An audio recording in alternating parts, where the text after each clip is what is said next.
Excelentíssimo senhor Procurador-Geral Augusto Aras, tentarei ser o mais objetivo possível em respeito aos colegas. Meu posicionamento com relação à atuação profissional do senhor Augusto Aras é notório. Juntei voto em separado, senhor presidente, em sentido oposto ao manifestado pelo senhor relator, recomendando a não recondução do senhor Augusto Aras. Elenquei 20 motivos claros nesse sentido, mas o documento é público, não preciso cansá-los.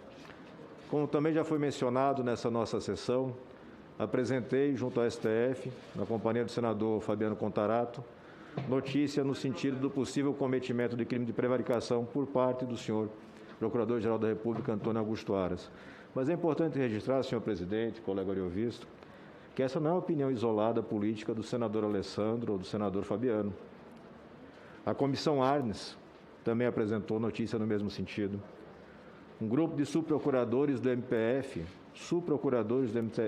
referidos por Vossa Excelência, senhor Augusto Aras, como aqueles mais velhos, experientes e calejados da instituição, apresentaram notícia no mesmo sentido. A ABI, a Associação Brasileira de Imprensa. Dos 73 subprocuradores em exercício, 41 já questionaram a atuação de Vossa Excelência, 41 de 73. Dos 11 ministros do Supremo Tribunal Federal, 6 já manifestaram retardo no exercício das suas atribuições funcionais, seja por ausência de manifestação, seja por insuficiência de manifestação. São fatos concretos e que mostram claramente que nós não temos aqui um debate político de narrativas. Nós temos um debate consciente e uma sabatina efetiva no tocante ao exercício concreto das atribuições que a Constituição Federal deu ao Procurador-Geral da República. E são atribuições de grande relevo constitucional. Seguramente, e aí o professor Anastasia vai nos acompanhar nesse desafio, merecem algum tipo de ajuste. Porque não é justo também garantir a um único cidadão tanto poder concentrado.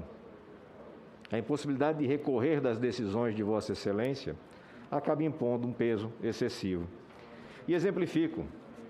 Quando Vossa Excelência apresenta parecer no sentido do arquivamento da investigação do famoso caso dos cheques do Queiroz na conta da senhora primeira-dama, Michele Bolsonaro, o senhor o faz em um despacho de apenas 2 laudas e o senhor se refere apenas a notícias de jornais.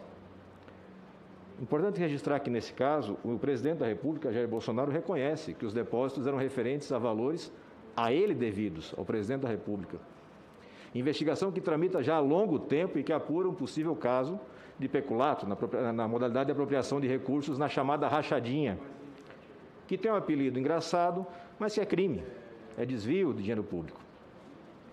Não tenho notícia de manifestação de Vossa Excelência no tocante às mais recentes informações ventiladas por parte da senhora cunhada do senhor presidente da República, Jair Bolsonaro, que aponta a prática dessa mesma situação, a apropriação de recursos de servidores, a chamada rachadinha, pelo próprio senhor presidente da República no seu exercício do cargo de deputado federal.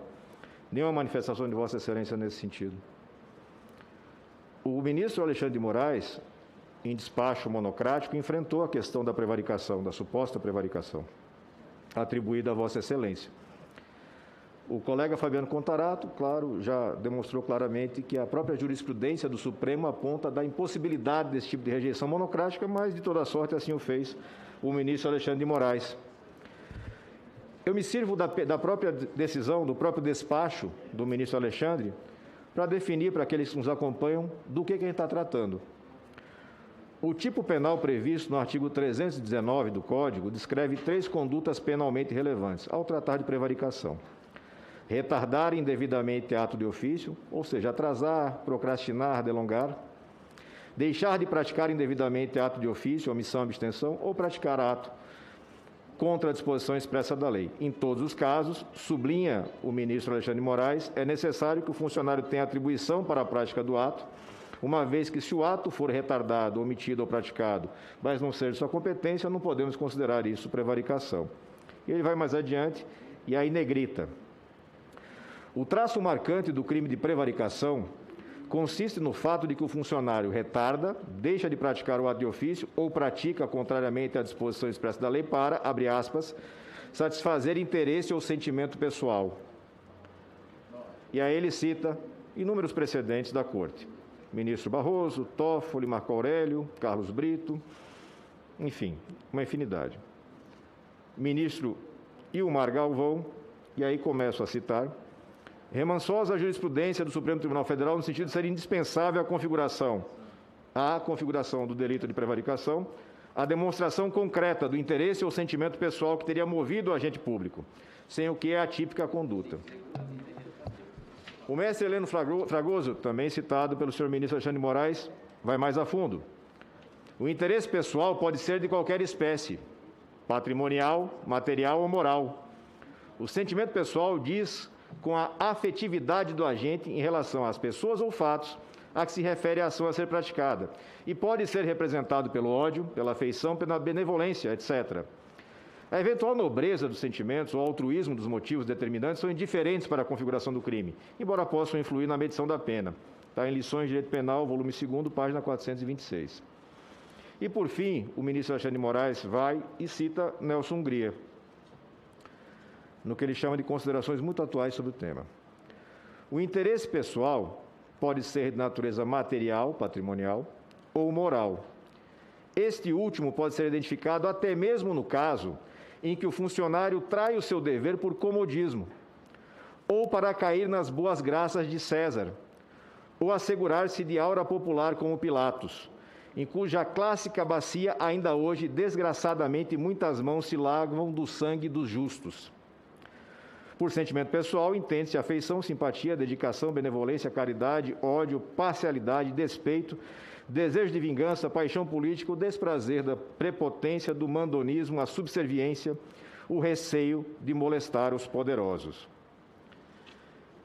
Me apego à fala do meu antecessor, que não é jurista, nosso querido senador Ariovisto, mas é um homem vivido e inteligente. Não há como conquistar a boa vontade do presidente Jair Bolsonaro quando se confronta os seus entendimentos, as suas ideias e as suas posturas. Ao longo dos últimos 2 anos, Vossa Excelência se notabilizou justamente por isso, por não confrontar essas posturas, mesmo quando as posturas do presidente Bolsonaro foram contrárias à saúde pública e à democracia.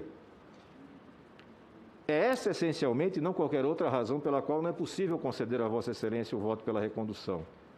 Ainda que, e faço questão de registrar, Vossa Excelência seguramente seja reconduzido, com larga aprovação dessa Casa. E essa larga aprovação da Casa seguramente está baseada num mantra que Vossa Excelência, durante vários momentos da sua fala hoje, professou: não criminalizar a política. Concordo plenamente com Vossa Excelência. Não podemos criminalizar a política, mas o caminho para isso é excluir os criminosos da política e não, de qualquer forma, acobertar atos que possam ser considerados como criminosos. Então, essas são as considerações que faço, senhor presidente Anastasia, e faço questão de registrar. Não há qualquer tipo de sentimento pessoal, individual, com relação a Vossa Excelência. Mas há sim uma obrigação minha, como senador da República, de cobrar o estrito cumprimento daquilo que se espera do Procurador-Geral da República. E, na minha opinião, e estou aqui para isso, na minha opinião, o senhor não atendeu esses requisitos. Obrigado, senhor presidente. Eu que agradeço, eminente senador Alessandro Vieira, e passo a palavra ao próximo.